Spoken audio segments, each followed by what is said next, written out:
Hey guys, how's it going? Today I'm going to be reviewing Ironlak Paint Pens. I have these 4 colours here, and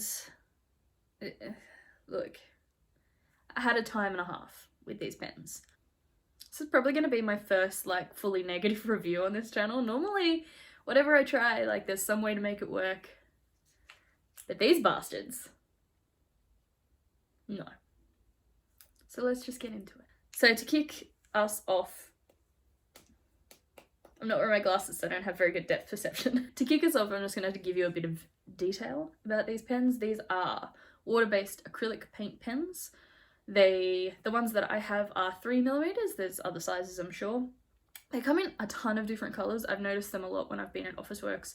They have a big end display thing, and they're very enticing because the colours are really unique and interesting. And I really love POSCA pens. And I kind of thought, well, cool, it'd be cool to have this formula but in different colours. More paint pens, more fun. Right? Wrong. So I've had these for probably 3 weeks actually. Less than a month for sure though. Let me show you the first time So this isn't the cutest example, but this is the first time I used them. I use them to label these makeshift little planters that I make for hardening off my seedlings inside. I don't know how well you can tell, but they're quite transparent.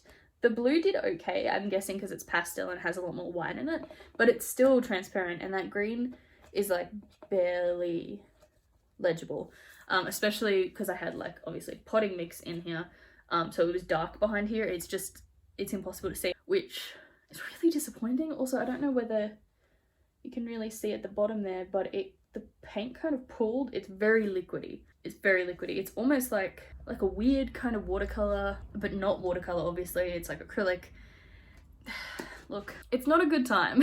I didn't have a good time, straight up. These go for about $5 each. I'll put the exact price on the screen because I can't remember it off the top of my head, but it's about $5, pretty comparable to individual POSCA markers, and I got mine from Officeworks individually.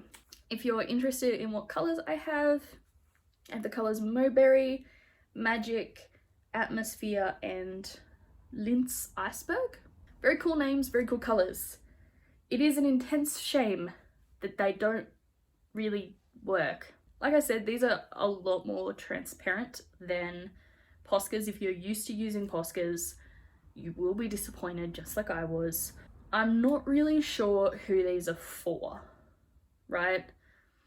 Because paint pens at their core are kind of for marking surfaces that aren't just paper, you know, for plastic, wood, metal, all that sort of stuff, for unique surfaces. And they've kind of been co-opted by artists, but I think originally they were kind of more a tool for signwriters. So I can't think of a signwriter that would use something this streaky and transparent and runny, and it's even the texture of the paint is kind of yuck, because I don't know if you can hear, there's no ball bearing in there or whatever's in this to mix the paint. So when the paint does come out, you can see chunks of pigment in it, and it doesn't look cute. I don't know, maybe mine have just been on the shelf for a really long time. But you can see in the swatches, they are incredibly streaky. This color Mulberry is basically dried out, even though there's a ton of product in there. It's just completely dried out. And I don't know why, because it looks perfectly fine and normal. It looks like a functioning marker. It just doesn't feed through the actual nib very well. And the result is really scratchy and streaky and just kind of yuck. Something I noticed as well is the finish on these is shiny, which is a little interesting. Again, comparing them to POSCAs, because that's the only paint marker I've used. POSCAs have a flat, almost acrylic gouache type finish, but these ones it is kind of the finish of acrylic paint, which makes sense because it's water-based acrylic paint, but it's something I didn't really think about, that that shiny finish that acrylic paint has. It's not, glossy or anything, it's just a sheen. These have that, which is interesting and a little weird. Also something I found quite unpleasant, to be quite honest. Just a personal preference thing though. For me, by far the biggest issues are the flow of paint. I don't know why. I've stored them laying down this entire time, and I've only had them for 3 weeks. I haven't left them out without caps on or anything dumb.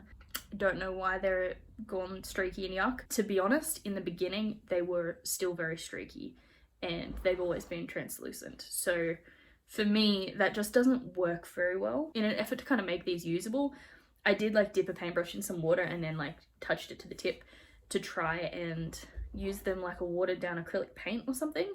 And it worked okay, but again, because of the weird mixing that happens inside the tube and what I think is maybe some of the fibers from the nib coming off as well, you get this like gross texture that's like chunky. I didn't like it. What I had planned originally for this review was to do like swatches of each of them, obviously, and then make a completed piece with them. And even knowing my like initial impressions, because I have been using these for a couple of weeks, obviously, I kind of thought, oh, well, I can work with them, you know what I mean? Like, it's a bit streaky, but it'll be okay, I'll work with them. But the fact that they're almost completely dried out and you can't fill in even a small amount of space with them, I couldn't do what I wanted to do. And I didn't want to ruin the piece that I had prepared for this review with these dodgy pens. So sadly, I don't have a piece to show you because they're so unpleasant to use that it's honestly not worth it. What a bummer. I don't like complaining and I don't like being unimpressed, but these really disappointed me. Yeah.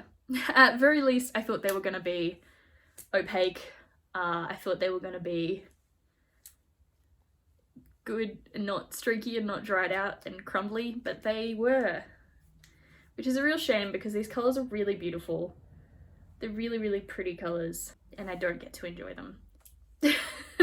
Is that all I have to say? I've just complained for 10 minutes, haven't I? Really? I'm sorry. But I hope that this prevents someone from buying these. Also, if you are watching this and you've had a good experience with these, please let me know how you used them because I can't for the life of me figure it out. If you have any tips or tricks, I will gladly accept them. Please share in the comments. But if your decision is between Ironlak and POSCA, just buy POSCAs. Don't waste your time, honestly. I was kind of excited for a competitor for POSCAs, but they don't cut it. They don't. Go the OG. You will not regret it. Whereas these, you 100% will. I feel like I wasted 20 bucks because I did. I'm planning on doing these kinds of bite-sized product reviews, I guess. Hopefully like once a month. I'm gonna try and like pick up a small amount of a product to review, try it for a month and then report back. If you have any like suggestions or requests for stuff that you would like me to review, then let me know in the comments. It would really help me out. I'm thinking about maybe doing Kuretake watercolors next, or potentially some traditional gouache, but I can't decide on a brand. So if you have any suggestions, that would be really appreciated. I hope this review was helpful. I'm sorry to be such a bummer, but thank you for watching anyway. I will see you in the next video. If you want to subscribe and hang out here, you know, on the regular, then that would be awesome. But if not, I will see you hopefully another time. Bye.